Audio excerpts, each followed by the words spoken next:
nanti masih ada lagi, masih ada tahap lain. Ya ada. Kita tidak boleh memberikan hak pribadi kita, apalagi sampai terkena kasus seksual, yang dimana kita wajib bertanggung jawab terhadap penjagaan yang kita sendiri. Selanjutnya adalah pelaku kekerasan seksual. Pelaku kekerasan seksual tidak dipatoki oleh usia manapun. Itu semuanya dapat dilakukan oleh anak kecil, remaja, maupun orang dewasa.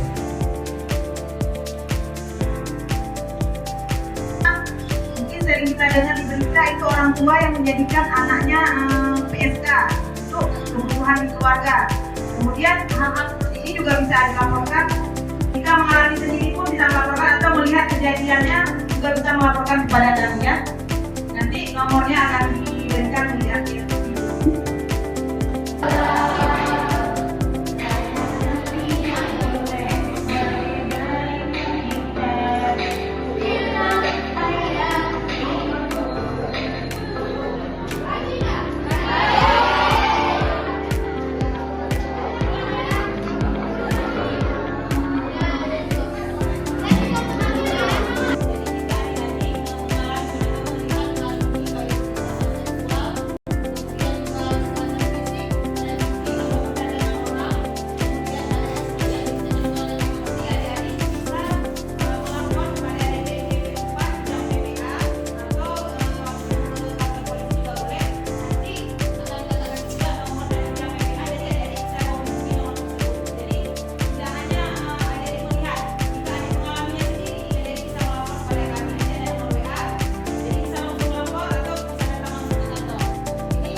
Kemudian eksploitasi seksual dan ekonomi. Eksploitasi seksual ini contohnya ada orang tua yang menyalahgunakan anaknya untuk kepentingan PSK. Jadi orang tua menjadikan anaknya pelacur, atau orang tua mengajak anaknya untuk minta sedekah. Nah, itu juga termasuk dalam eksploitasi ekonomi. Jadi ada yang bisa melapor kepada kami di bidang PPA di DPNGP 4 ya. Nanti kami kasih nomornya.